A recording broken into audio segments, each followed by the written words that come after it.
Hello everybody and welcome back into... Oh, did I pitch there? Hello everybody and welcome into part 2. Why do I get cheesy, man? Hold on a second.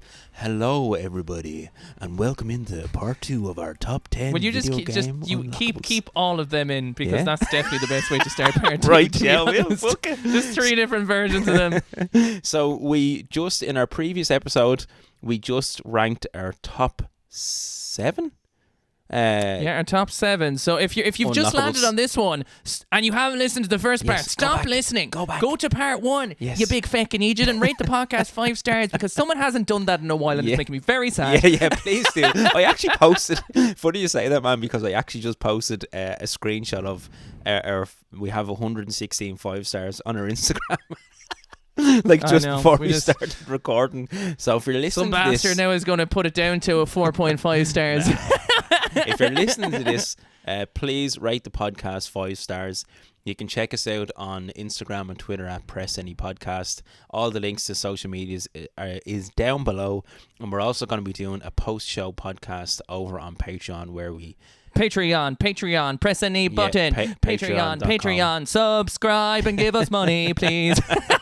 Patreon.com. We might make t-shirts someday. Patreon. Or fucking hell. Patreon.com/ press any nuts to come loops. The links will be down below. Fucking hell, we're after losing it. The link will be... See, what's funny is if people start on this episode, they're going to be like, what the fuck is going on? But sure, they're not going to start in this episode because we warned them to stop listening. Yeah. True. So I think this is great. I'm loving this vibe. I'm a fan of this personally. No, I'm digging it, man. I'm digging it. Right, we're going straight into... No, you were just done talking. Are we doing it? Top... Number 3. My number 3 is unlocking Spider-Man in Tony Hawk Pro Skater 2. Do you remember that? Ooh. Yeah. I don't, but I was going to almost put in a Spider-Man one. I'll tell you in a sec. No way. So you have to unlock, you have to get 100% in career mode, and then you can unlock Spider-Man in Tony Hawk Pro Skater 2. And I just remember it being a really cool, like, bizarre mix of genres.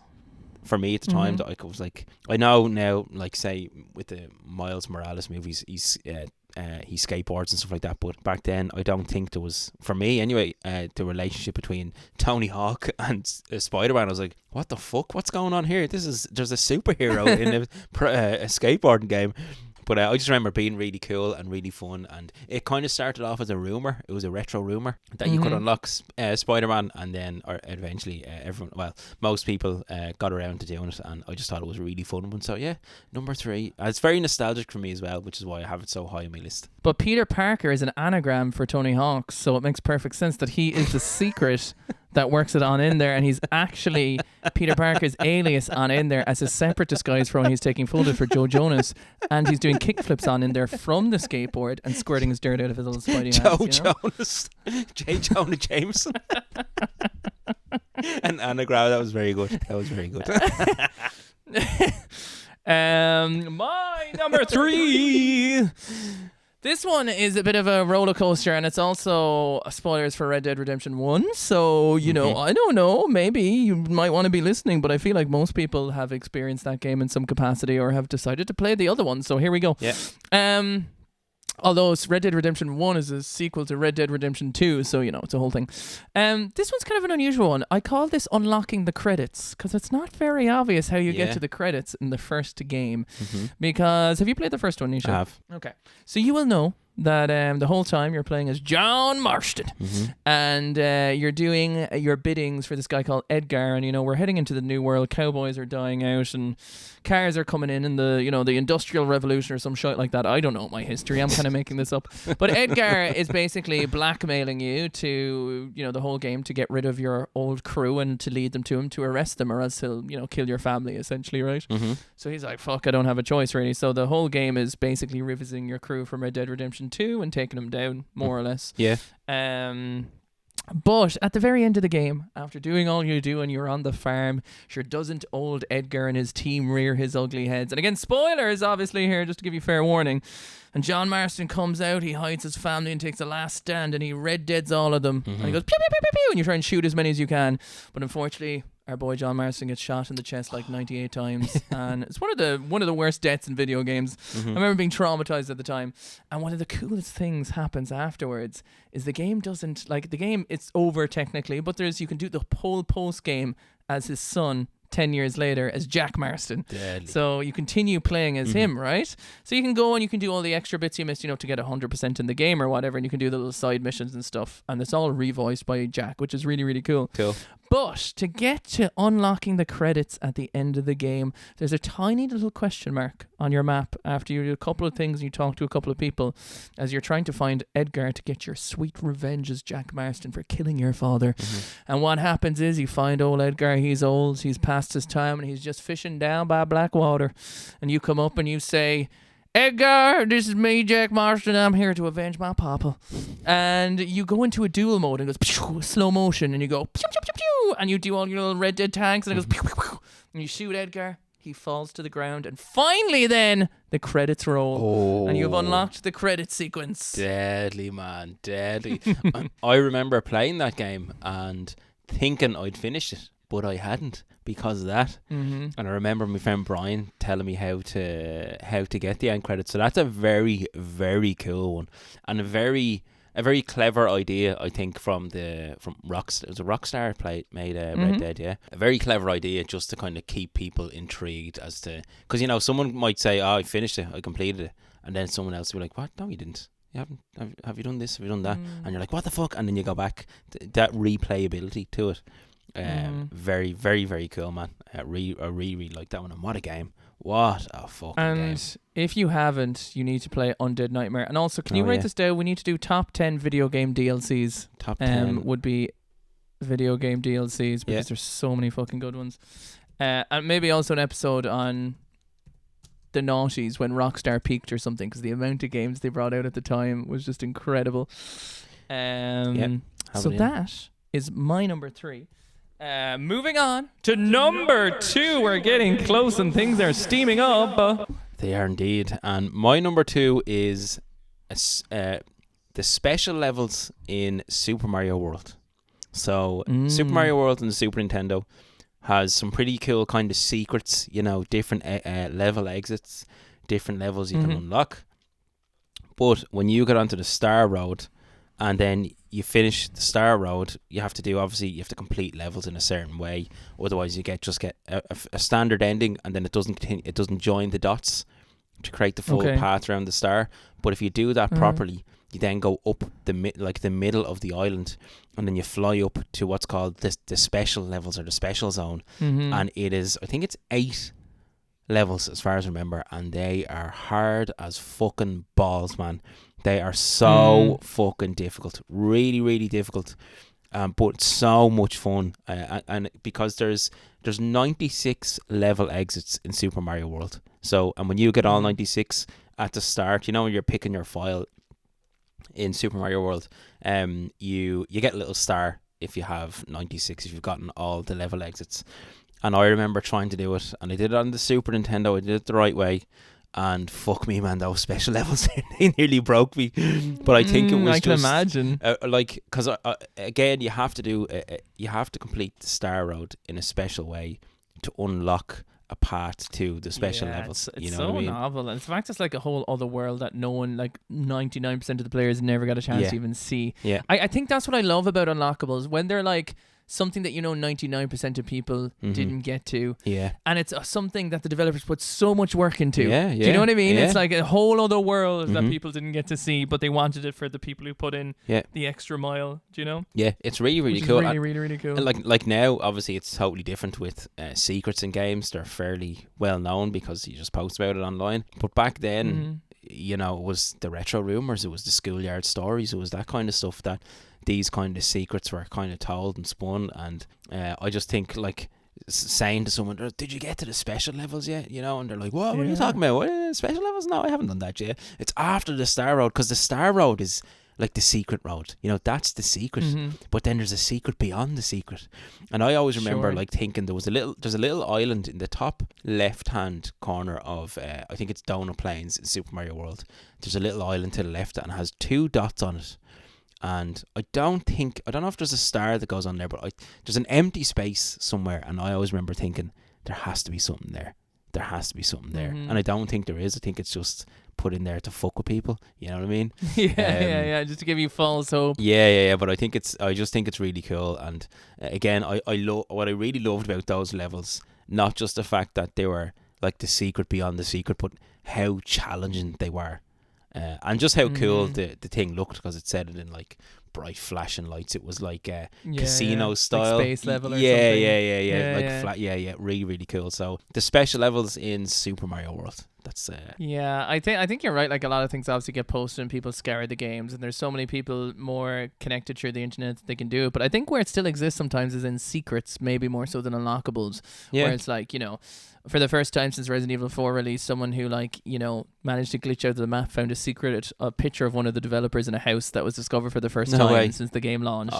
Stuff like that can still, give like some really cool bits to it, Yeah. Or like we were listening to the console wars, and they put all the Sonic's like secret cast members in black writing, so no one could read it, but it's there, kind of thing. So stuff like that's cool. very, very yeah, cool. that was very cool. That was very clever, actually, wasn't it? It's like they're there, you can't see it, but it's there. It's there. Yeah, very cool, man. My number 2, we're going back to Silent Hill, but this time we're going to Silent Hill 3 for more quirkiness, because clearly they like their quirkiness. But this one. Maybe it shouldn't be ahead of the other one, but it's weirder. Right. Maybe it's weirder. It's not weirder. It's more usable. So after you beat the game in Silent Hill 3, which by the way I think is actually just as good as Silent Hill 2 and maybe scarier. Right. Slightly different tone though. You unlock a character customization option in the menu. And when you go into that character customization option, you can type in codes. Okay. And have you ever watched Sailor Moon? No, but I know what it is. You're aware of it. They have their little staffs and they transform into the girl powers, fantasy power people. I think so. Well, I can see them. I can picture them in my head anyway. Yeah, that's all you need. So if you type in into the thing called Princess Heart, you unlock a Power Girl staff as an actual item that's in the game, and when you use the item in the game, it triggers a full-blown cutscene of you transforming with all the pink flashing lights, and you have basically a parody of a Sailor Moon outfit that you can play for the whole game in Silent Hill, and you can in Silent Hill 3. So cool. That you can just turn on, and I was like, that is the greatest. Like, these things, like when you've gone through that whole game and then to find that the developers have a sense of humor and a quirkiness, and they went out of their way to animate a whole sequence of Sailor Moon parody in their game is just so that's incredible. Fucking cool, man. It is. Do you know what I mean? Yeah. That's really cool. And to have like Silent Hill is dark and gloomy and ominous, and Sailor Moon is bright and shiny and colourful, and they're like total genre if you've mixing. never played Silent Hill games, you have an idea of a dog and a Sailor Moon parody. So, it doesn't seem too scary, does it? And the more you're telling me about Silent Hill, the more I want to play it. That sounds... Was the first Silent Hill on the PS1 or the PS2? Yes. PS1? First one's on PS1. I've never played it. Oh, right. So I can jump straight into Silent Hill 2. I don't need to... Yeah. I had Silent Hill 2 and 3 on a 360 HD collection thing. Right. People have issues with it, but I mean, it was fine for me. Mm-hmm. Ignorance is bliss, right? Yeah, true, yeah. And finally, moving on to what you've all been waiting for. Our number 1 video game unlockable is... My number 1 is... 2 things. It's from Diddy Kong Racing, one of my favourite video games of all time. And there's 2 unlockables. One I am still chasing to this day. From fucking 1996. I've still never been able to do it. I have tried, and it's unlocking. I thought you 100% did that. I completed every race, but I just didn't unlock this character, and it's TT the Clock. So there's 2 unlockable characters in Diddy Kong Racing. There's Drumstick, who's the chicken, and there's TT the Clock. So I don't know if you remember TT. He's just you go around doing time trials, and you have to obviously beat TT's time in every race, and it's so fucking difficult, man. So fucking difficult. But I think this is where it pains me that if you were a streamer, I would just love if your entire stream was dedicated to unlocking TE. Yeah, you know what I mean? Like just every night you go on, you're like, right, I'm gonna try again. Yeah. I'd do it, man. I suppose it's like what speedrunners do, isn't it? Like their whole thing is to just try and get that little Well, bit kind extra. of, yeah. But I mean, it's just like, I don't know. Like, even if you just did one, I just do one Diddy Kong Racing stream, How- 24 hours, how finish the could- whole game for me. 24 hours. How could I do it though? How in my house? You've been in my house Mhm. many times. You know the technology within my home. How could I, with what I have now, would I have to get an So you're already Elgato using like str- you're already using like capture everything something? anyway. So like, you're sitting down in a chair in a bedroom Yeah. and you have your microphone, you Yeah. have your headset on, Mhm. you have a camera. Mm-hmm. So then all you need to do is get like a tiny computer monitor, Yes. sit it up, Yeah. N64 in, Mhm. and plug that. And yeah, you need a little capture card of some sort, but I can give you one of them. Right. I might And do then it. it's done. Might Nothing do it. else. Might do it. Like Just- you have the hard part done, which is like good audio quality, and you can get Yeah. your video quality. You could Yeah. even use whatever camera you want. use but my yeah, phone it'll like work. when I'm using my phone that I have set Mhm. up. I don't have it turned on now, but I have the little ring light that I got, which is such a handy piece of kit, man. And like Mhm. using your phone as your camera, which is a tip that I got from you, is so fucking cool, man. Yeah, really, really good. Yeah, but I might do it. But TT and drumstick again, because I do remember getting drumstick. I think you have to. Get. So to get drumstick, you have to get 4 gold trophies and 39 gold balloons, and then.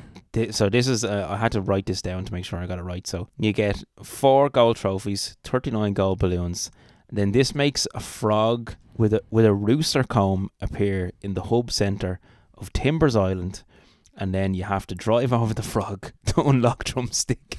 Like how What fucking the fuck? yeah, how cool is that? Like, and then to get TT, you have to beat him in all the time trials. So I love the way, like in games, like there's in Halo 2, I actually should have wrote it down. There's one skull you have to get, and it's like performing a seance. I'm not joking you. yeah, You have to move like 3 inches to the right, Yeah. 2 inches to the left, then jump back 3 times, Yeah. flip out of the map, jump, and you have to do this all in sequence. yeah. And then only 50% of the time with the skull spawn. It took me 4 hours in co-op to get this skull to spawn by following this like guide by like it's literally like trying to summon the devil like with fucking witchcraft or something. Fuck. It's insane. 50% Now- of the time it works every time. Every time. Well, it's 60%. Now but you- my you know. number one, I can't believe you didn't mention. Go so on. shame on you for this one.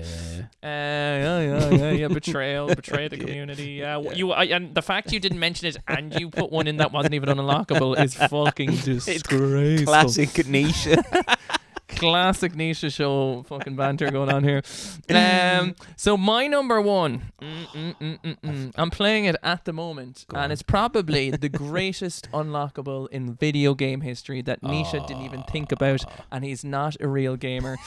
So let's just say, right, it's 1998, and you get Pokemon Blue. Yeah. You're playing through the whole experience. You're playing as Trainer Red, potentially. You go through the whole game as Trainer Red. All the gym leaders, Misty, Brock.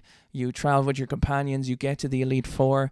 You face off at the Elite Four. You know, try and collect your 150 Pokemon, get your badge with Professor Oak, show him everything.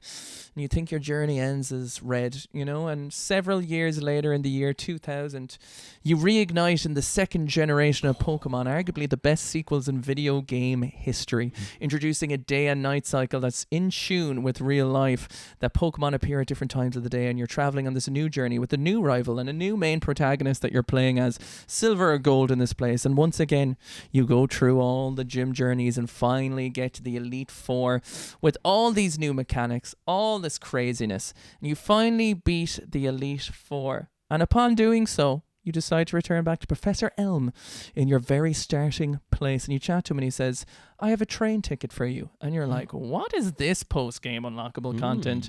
And of course, you head down to the train station where a secret path unlocks. And once you aboard this train, you end up back in 1998 from Johto to Kanto. And I get to experience the entire original gym battle games from the first game in the sequel, all on a Game Boy cartridge. And not just that. Once you do it all again, you end up in this mysterious snowy mountain, and who is at the top of that but the first protagonist you spent so much time with, the Trainer Red and his roster of Pikachu, Ivysaur, Charizard, Blastoise. The whole crew are ready to battle you and your new squad to find out who truly is the elite of all the Pokemon Masters. Oh, man, what a shock to the system to find out that was in that game. That that fucking blew my mind because I only played it for the first time a couple of years ago. What a great choice, man, for your number one. That was, and what a Such fucking a secret battle. as well. What a battle at the end. That is such a hard. It's the hardest Pokemon battle I've ever had. Is fighting. It's arguably like peak Pokemon. Like I generally don't think.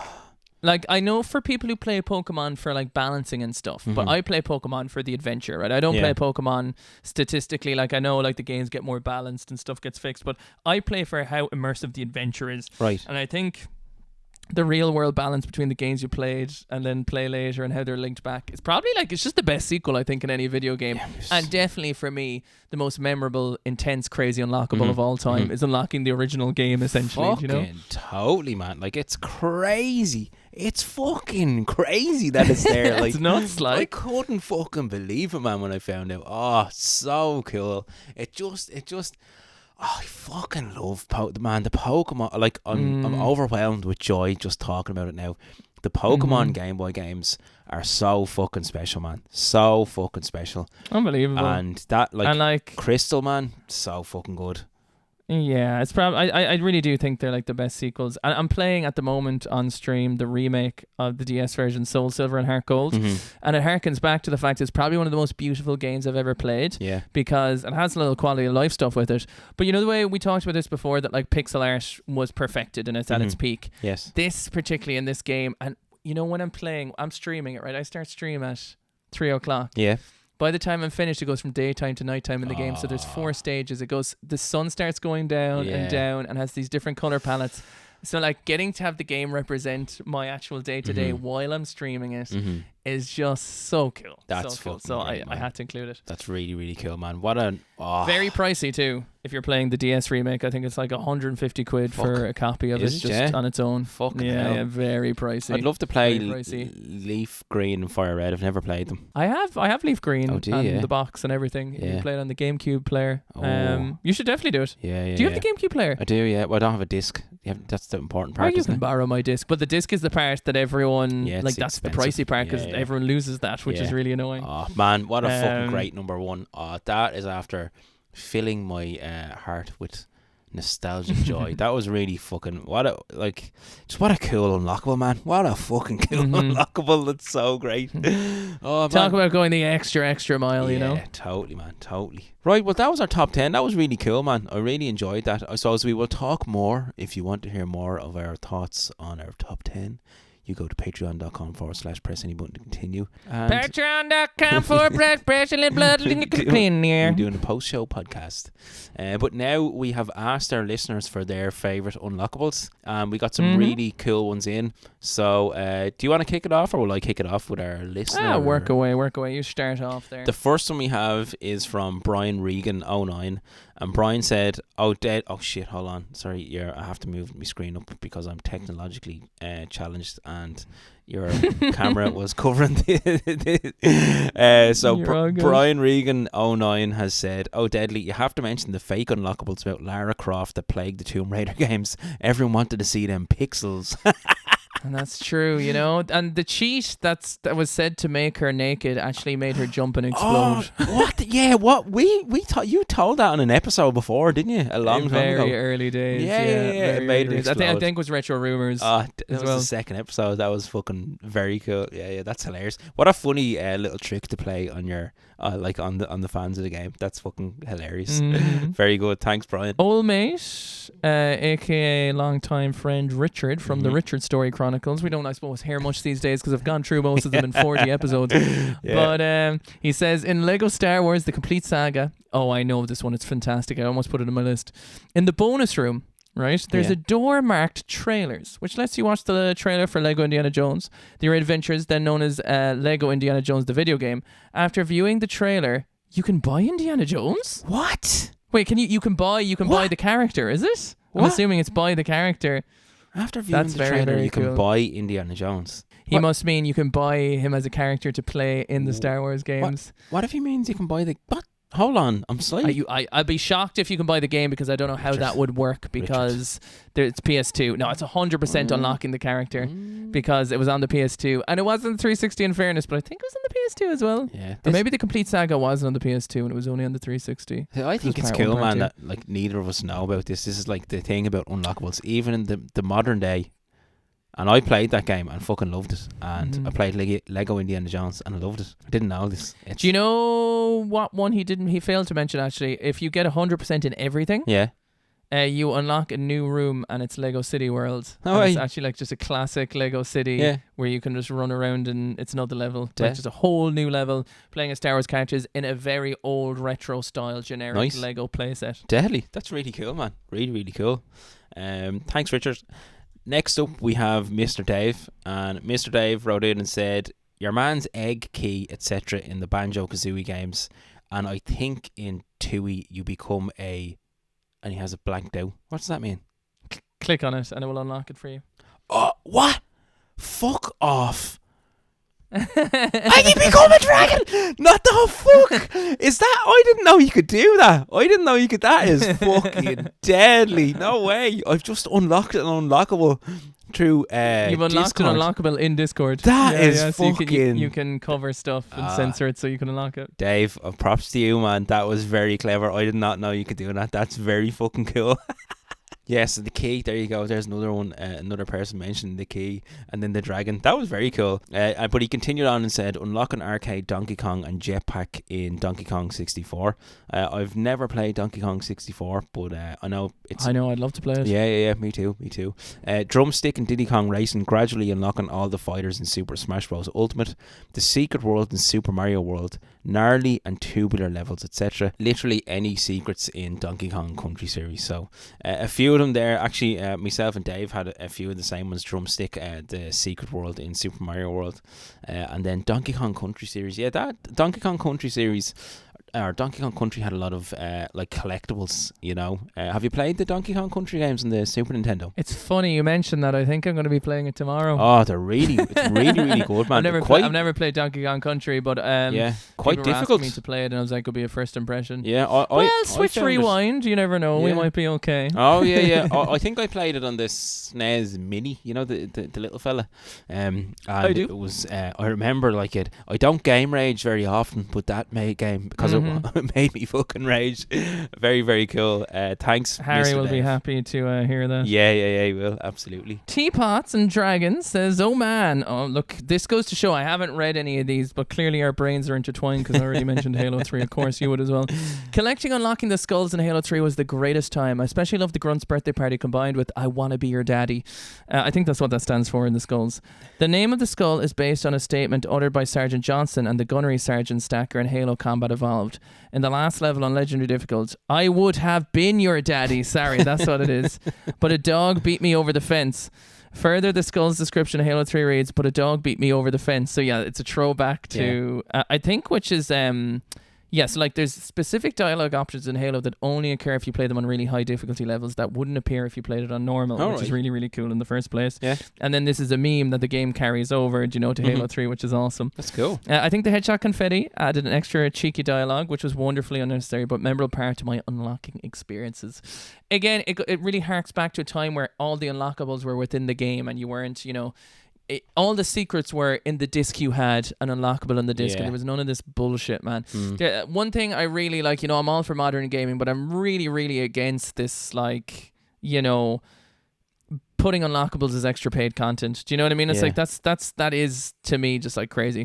Yeah, like I think, like I've never played a game and bought, like I don't do that much modern gaming, but I think like being able to like buy like a skin or something I think is cool, but if you buy I think it's sports games something that makes you better than someone else, like some like stats. as in pay to win they call that. Yeah, is that kind of like I it's very frowned upon, but I don't think there's too many games that allow you to do that because it does create an unfair playing field. I think there was a period of time where stuff like that did exist, like unlock these guns early and it was unfair.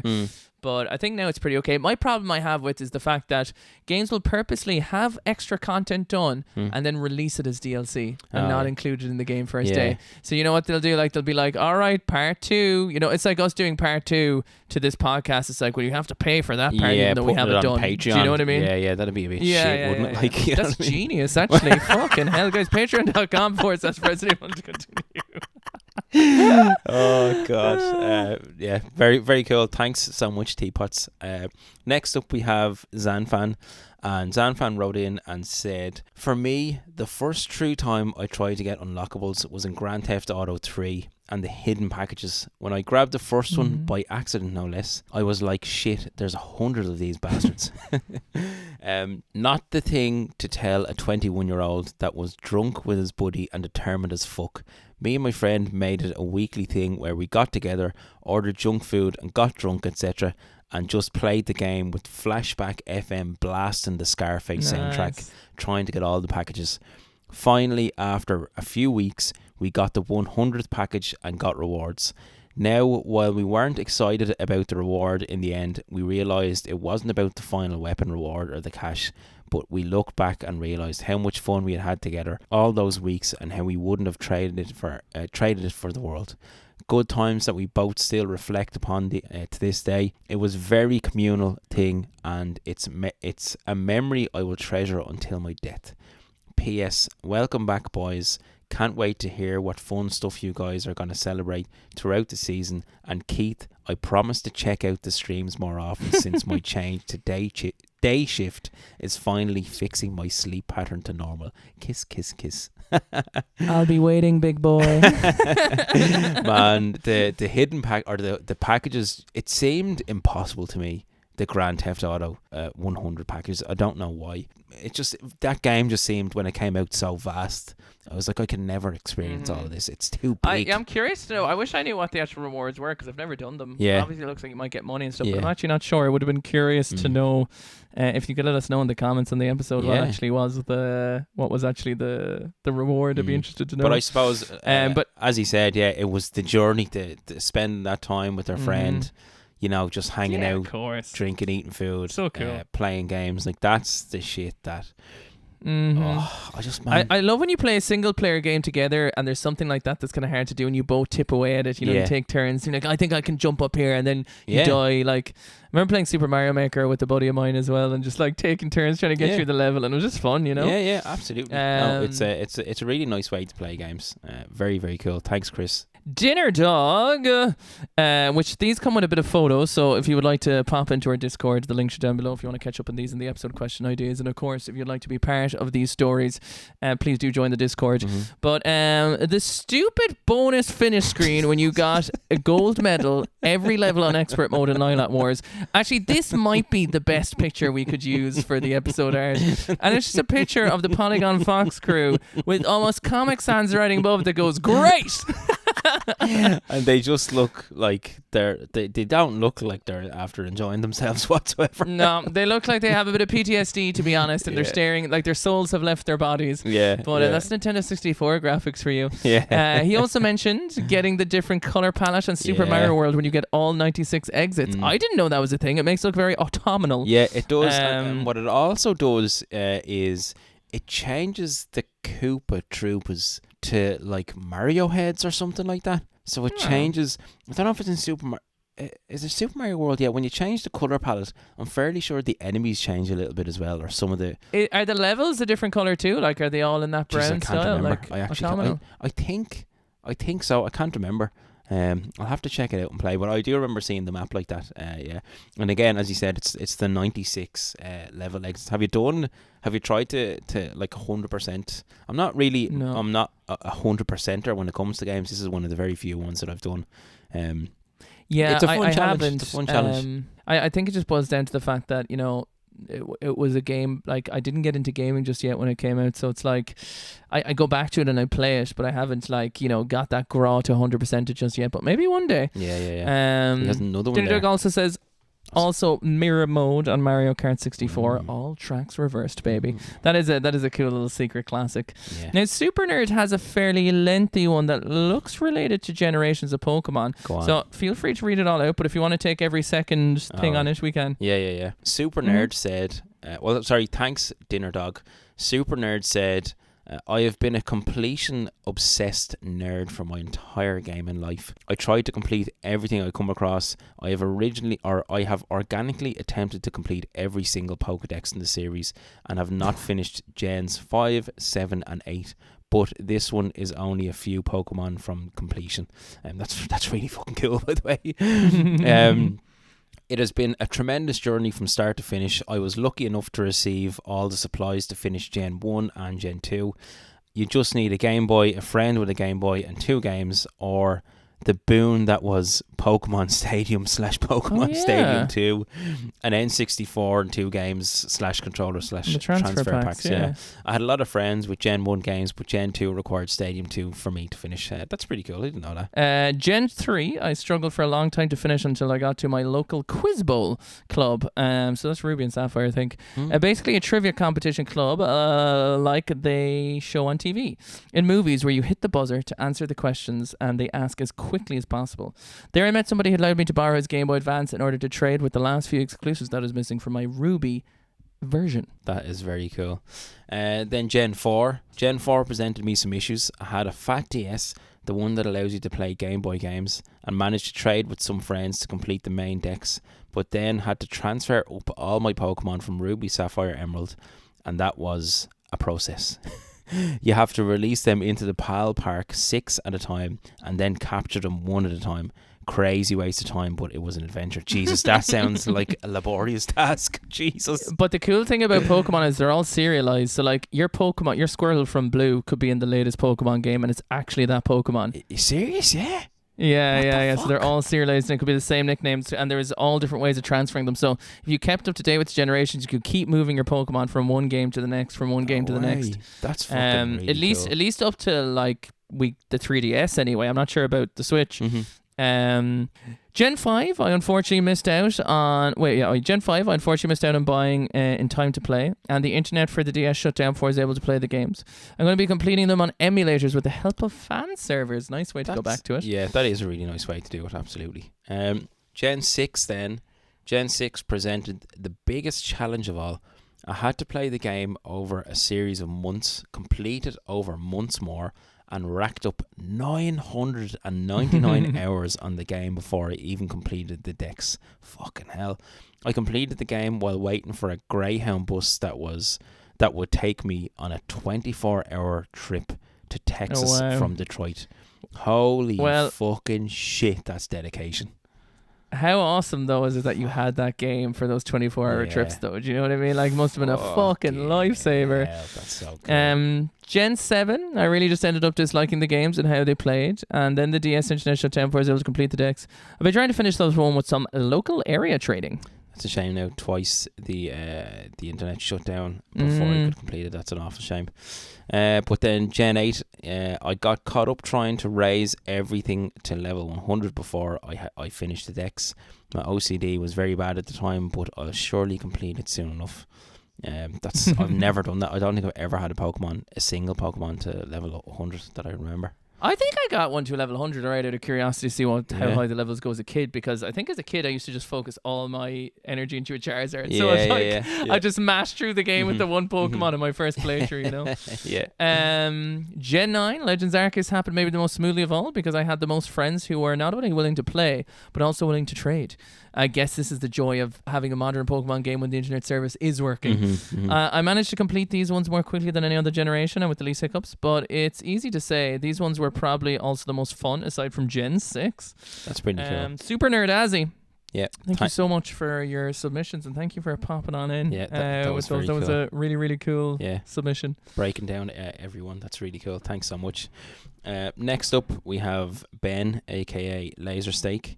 And Ben wrote in and said, I always loved fighting games or fighting game unlockable characters. Tekken 2 was my first PS1 game and a core gaming experience.